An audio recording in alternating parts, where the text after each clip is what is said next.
Hello guys, welcome back to the channel and welcome back to Elite Wrestling. तो guys finally इस week का AEW company का Dynamite show हो चुका है खत्म और आज इस वीडियो के अंदर हम उसी के बारे में बात करने वाले हैं और हम जानने वाले हैं कि इस वीक के डायनामाइट शो के ऊपर क्या हुआ और हमें इस वीक के डायनामाइट शो के ऊपर कौन कौन सी चीजें देखने को मिली है। क्योंकि गाइज सच में इस वीक के डायनामाइट शो के ऊपर मैचेस की क्वालिटी एकदम हाई क्लास थी, इसलिए इस शो के ऊपर क्या क्या हुआ है ये सब बातें जानने के लिए ये वीडियो एकदम आखिर तक देखना। और ऐसे ही AEW कंपनी से रिलेटेड हर एक न्यूज, रूमर और अपडेट और AEW कंपनी के हर एक शो का रिव्यू पाने के लिए हमारे चैनल को सब्सक्राइब करना मत भूलना। पर गाइज अब ज्यादा देर ना लगाते हुए चलिए वीडियो शुरू करते हैं और करते हैं इस वीक हुए डायनामाइट शो का रिव्यू और जानते हैं कि इस वीक के डायनामाइट शो के ऊपर क्या हुआ। तो गाइज इस वीक के डायनामाइट शो की शुरुआत AEW कंपनी के मेंस डिवीजन से एक नॉर्मल 1-on-1 मैच से हुई, जहां पर हमें हैंगमैन पेज जॉन मॉक्सली को फेस करते हुए दिखाई दिए। और ये मैच शुरू होने से पहले ही हैंगमैन पेज के एंट्रेंस के दौरान ही जॉन मॉक्सली ने हैंगमैन पेज के ऊपर अटैक करना स्टार्ट कर दिया। और ये मैच शुरू होने से पहले ही हैंगमैन पेज और जॉन मॉक्सली इनके बीच में क्राउड में जाकर भी एक काफी बड़ा ब्रॉल हुआ। और इस ब्रॉल के बाद जब ये दोनों सुपरस्टार्स रिंग के अंदर गए तब ये मैच ऑफिशियली स्टार्ट हुआ। और इस मैच की शुरुआत से हैंगमैन पेज ने जॉन मॉक्सली के ऊपर इतना तगड़ा अटैक कर दिया था कि मॉक्सली के सिर से खून भी निकल रहा था। और गाइस सच में ये मैच इस वीक के डायनामाइट शो को ओपन करने के लिए एक बहुत ही बढ़िया मैच रहा है और हमें इस मैच के अंदर जॉन मॉक्सली और हैंगमैन पेज इनकी बहुत ही बढ़िया परफॉर्मेंस देखने को मिली है। और इस मैच के अंदर देखने में लग रहा था कि दोनों यहाँ पर सच में एक दूसरे को मारने के लिए आए हैं। और इस मैच के बहुत ही बढ़िया मूव्स और इंटेंसिटी देखकर यहाँ पर दिस इज ऑसम के चैंट्स भी हो रहे थे।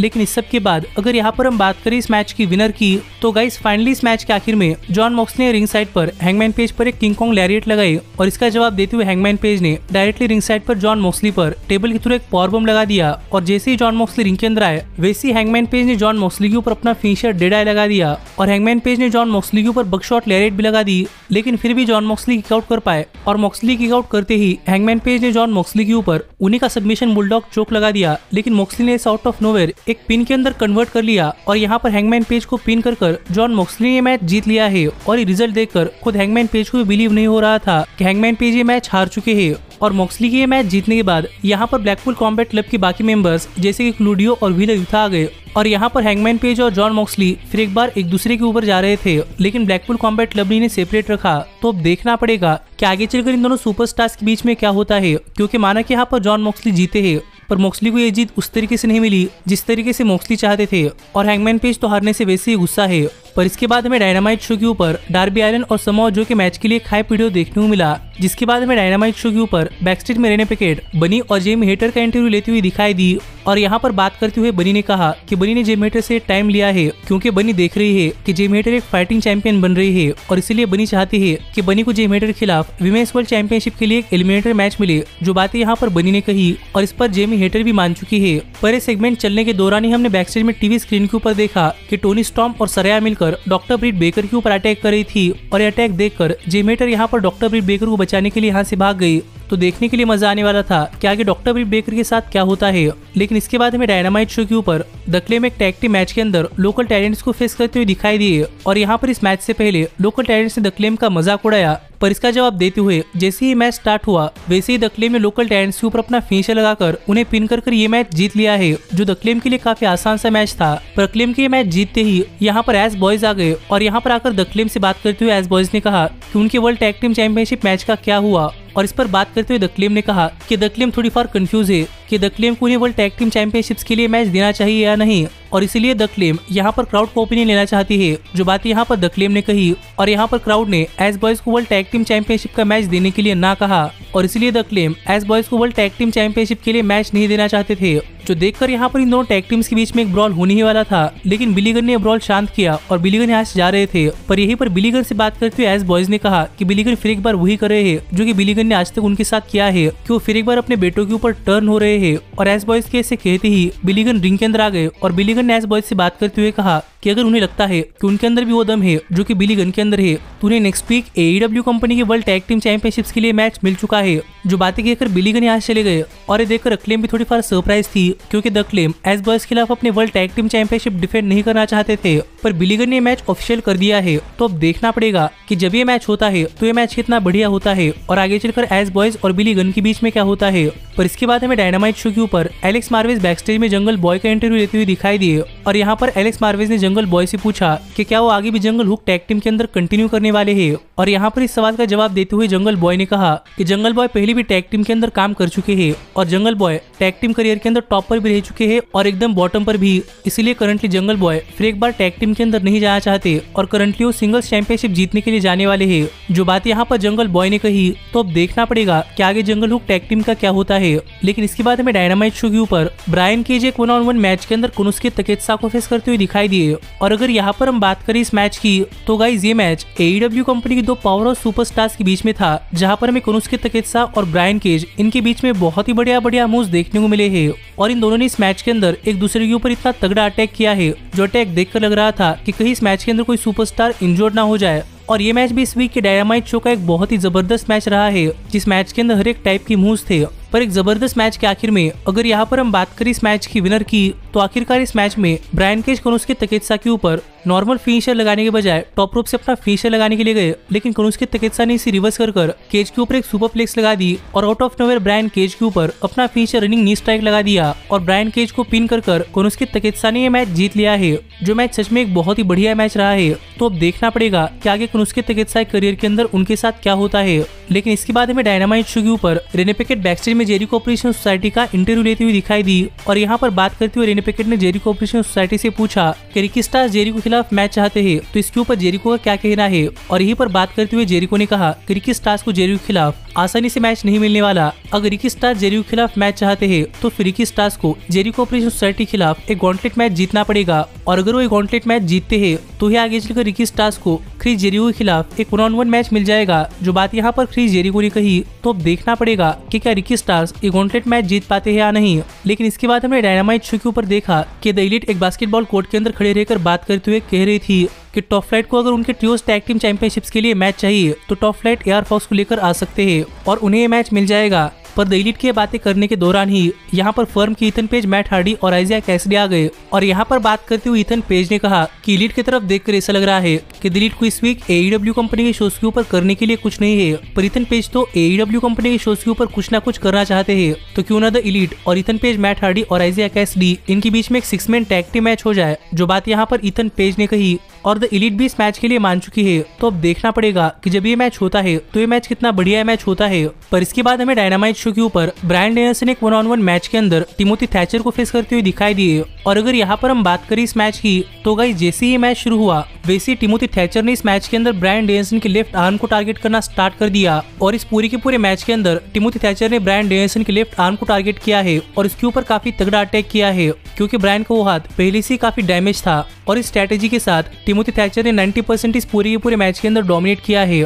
पर ब्रायन डेनियल्सन किस तरीके से इस मैच के अंदर बने हुए थे और यहाँ पर ब्रायन किसी भी तरीके से पिनफॉल विक्ट्री लेना चाहते थे, पर ब्रायन से जब वो भी नहीं हो पाया तब ब्रायन ने इस मैच के अंदर अपना कमबैक कर टिमोथी थैचर के ऊपर काफी तगड़ा अटैक करना स्टार्ट कर दिया और ब्रायन ये मैच जीतने के लिए जा ही रहे थे कि तभी out of nowhere Timothy Thatcher और ब्रायन डेनियल्सन दोनों रेफरी को जाकर टकराए और रेफरी इस मैच से आउट हो गया। और इस चीज का फायदा उठाकर MJF यहाँ पर आकर अपनी डायनामाइट डायमंड रिंग से ब्रायन डेनियल्सन के ऊपर अटैक करने के लिए आ रहे थे, पर कुनुस्के तकेत्सा ने यहाँ पर आउट ऑफ नोवेयर आकर MJF के ऊपर अटैक कर ब्रायन डेनियल्सन को ये मैच हारने से बचा लिया। और यहाँ पर तकेत्सा और MJF एक दूसरे के ऊपर अटैक करते करते बैकस्टेज चले गए और इतने में रिंग के अंदर टिमोथी थैचर ने ब्रायन डेनियल्सन के ऊपर एक सबमिशन पकड़ लिया, पर ब्रायन ने उसे रिवर्स कर आउट ऑफ नोवेयर थैचर के ऊपर अपना फिनिशर पोसाई को नी लगा दिया और फाइनली यहाँ पर टिमोथी थैचर को पिन कर ब्रायन डेनियल्सन ने ये मैच जीत लिया है, जो कि ब्रायन के लिए काफी बढ़िया मैच रहा है। पर वहीं पर हमने बैकस्टेज में देखा कि MJF और कुनुस्के तकेत्सा बैकस्टेज में एक दूसरे के साथ फाइट कर रहे थे और यहीं पर काफी सारे सिक्योरिटी गार्ड्स ने आकर MJF और कुनुस्के तकेत्सा को सेपरेट कर लिया।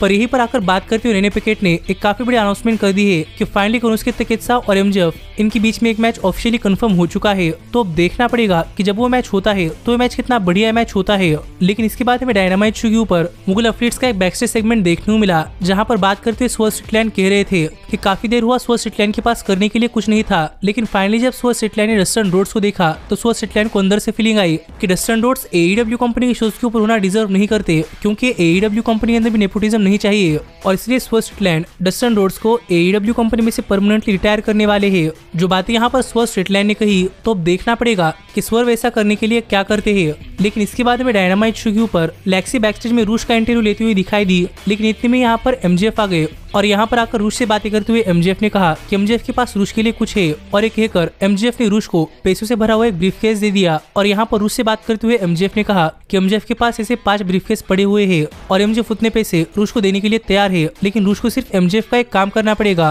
कि नेक्स्ट वीक ब्रायन डेनिसन को एक मैच के अंदर काफी बुरी तरीके से हराना पड़ेगा, और अगर रूश ऐसा कर देते हैं तो फिर एमजेएफ रूश को बाकी बचे हुए पैसे भी दे देंगे, जो बात यहाँ पर एमजेएफ ने कही और रूश ने भी डील मान ली है। तो अब देखना पड़ेगा कि नेक्स्ट वीक जब ये मैच होता है तो क्या ब्रायन डेनिसन रूश से बच पाते हैं या नहीं। लेकिन इसके बाद हमें डायनामाइट शो के ऊपर जेड कारगिल अपनी टीबीएस वुमेन चैंपियनशिप अपने फॉर्मर फ्रेंड रेड वेलवेट के खिलाफ डिफेंड करती हुई दिखाई दी।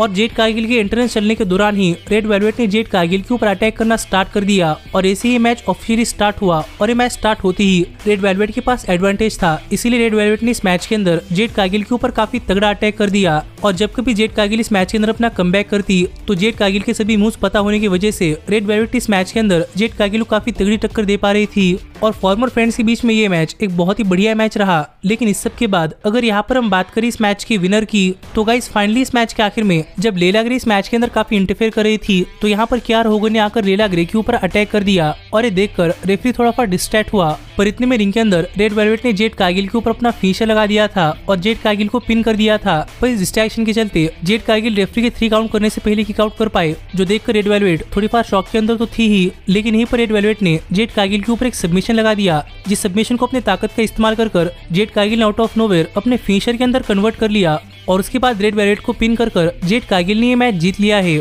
और स्टिल है टीबीएस वुमेन चैंपियन। जो मैच देखा जाए तो उतना बढ़िया तो नहीं था, पर इस मैच का फिनिश काफी बढ़िया रहा। पर इसके बाद हमें डायनामाइट शो के ऊपर रेने पैकेट बैकस्टेज में ब्रिट बेकर की हालत देखने के लिए जाती हुई दिखाई दी। और यहाँ पर बात करते हुए ब्रिट बेकर कह रही थी कि ब्रिट बेकर ठीक है, पर इतने में यहाँ पर रूबी सोहो ब्रिट बेकर की हालत देखने के लिए आई, जो देखकर खुद ब्रिट बेकर काफी सरप्राइज थी। और यहाँ पर ब्रिट बेकर ने रूबी सोहो से कहा कि उन्हीं के दोस्तों ने ब्रिट बेकर के ऊपर अटैक किया है, तो फिर यहाँ पर रूबी सोहो क्या करने के लिए आई है। और यहाँ पर बात करते हुए रूबी सोहो ने कहा कि टोनी स्टॉर्म उनकी दोस्त नहीं है और ना ही ब्रिट बेकर है। पर रूबी सोहो को लगा कि ब्रिट बेकर को देखने के लिए आना चाहिए, इसीलिए रूबी सोहो यहाँ पर आई थी। लेकिन अगर ब्रिट बेकर को ये नहीं चाहिए तो रूबी सोहो यहाँ से जा रही है, जो बात की कि रूबी सोहो यहाँ से चली गई। तो अब देखना पड़ेगा कि यहाँ पर ब्रिट बेकर और रूबी सोहो के बीच में क्या चल रहा है। पर इसके बाद AEW कंपनी ने अगले डायनामाइट शो और अगले रैम्पेज शो के लिए काफी सारे मैचेस एडवर्टाइज किए, जो कौन से जानने के लिए ऊपर आए हुए कार्ड के ऊपर क्लिक कर हमारे चैनल के एप्लीकेशन के ऊपर जाकर वहां पर आर्टिकल्स पढ़ना मत भूलना। और अगर आप हमारे चैनल के एप्लीकेशन के ऊपर जा ही रहे हैं तो लगे हाथ ये वीडियो देखकर हमारे चैनल की वेब एप्लीकेशन भी डाउनलोड करना मत भूलना, क्योंकि हमारे चैनल के ऊपर आने वाली AEW कंपनी का हर एक न्यूज, रूमर और अपडेट आपको सबसे पहले हमारे चैनल की वेबसाइट के ऊपर पता चलती है। तो ऊपर आए कार्ड के ऊपर क्लिक कर ये वीडियो देखकर हमारे चैनल की एप्लीकेशन डाउनलोड करना मत भूलना। और वीडियोस काफी पुराने हैं, इसलिए अगर आपको उन वीडियोस के अंदर मेरी बात करने का तरीका थोड़ा सा अजीब लगता है तो उसके लिए सॉरी, क्योंकि तब मेरे पास यूट्यूब के ऊपर उतना एक्सपीरियंस नहीं था। लेकिन इस सब के बाद फाइनली यहाँ पर टाइम हो चुका था इस वीक के डायनामाइट शो के मेन इवेंट का, जहाँ पर हमें डार्बी अलिन अपनी TNT चैंपियनशिप समोआ जो खिलाफ एक नो होल्ड्स बार्ड मैच के अंदर डिफेंड करते हुए दिखाई दे रहे थे। और गाइस इस मैच के लिए डार्बी अलिन थंबटैग से बनी हुई हुडी पहन कर आए थे।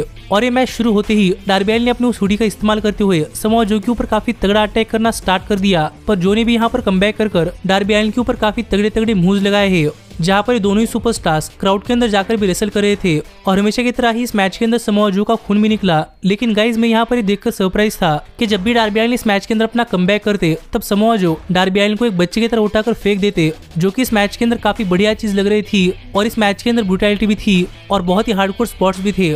और इस सब के बाद अगर यहाँ पर हम बात करें इस मैच की विनर की, तो गाइस फाइनली इस मैच के आखिर में डार्बी अलिन यहाँ पर पूरी की पूरी रिंग खोल दी। और यहाँ पर डार्बी अलिन समोआ जो के ऊपर एक्सपोज रिंग के अंदर अपना फिनिशर लगाने के लिए जा रहे थे, लेकिन समोआ जो ने रिवर्स कर डार्बी अलिन के ऊपर टॉप रोप से उस ओपन रिंग के ऊपर अपना फिनिशर मसल बस्टर लगा दिया। और यहाँ पर डार्बी अलिन को पिन कर सरप्राइजिंगली समोआ जो ने ये मैच जीत लिया है। और गाइस समोआ जो बन चुके हैं नए TNT चैंपियन, जो रिजल्ट तो मैंने कभी एक्सपेक्ट नहीं किया था, पर फाइनली समोआ जो बन चुके हैं नए TNT चैंपियन। लेकिन समोआ जो के चैंपियन बनते ही यहाँ पर वार्डलो आ गए और यहाँ पर आकर वार्डलो ने समोआ जो के ऊपर अटैक करना स्टार्ट कर दिया। पर समोआ जो किस तरीके से यहाँ पर बचकर भाग गए और वार्डलो और समोआ जो इनके बीच में एक स्टे डाउन के साथ ही इस वीक का डायनामाइट शो ऑफ एयर चला गया, जो शो मेरे हिसाब से रेसलिंग वाइज एक बहुत ही बढ़िया शो था। और इस वीक के शो के ऊपर हमें A1 क्वालिटी की रेसलिंग देखने को मिली है। और आप भी मुझे कमेंट कर बताइए कि आपको ये शो कैसा लगा। और वैसे ही AEW कंपनी से रिलेटेड हर एक न्यूज, रूमर और अपडेट और AEW कंपनी के शो का रिव्यू पाने के लिए हमारे चैनल को सब्सक्राइब करना मत भूलना। पर अब मैं मिलता हूँ आपसे अगली वीडियो के अंदर, पर तब तक stay healthy, stay happy and keep watching elite wrestling.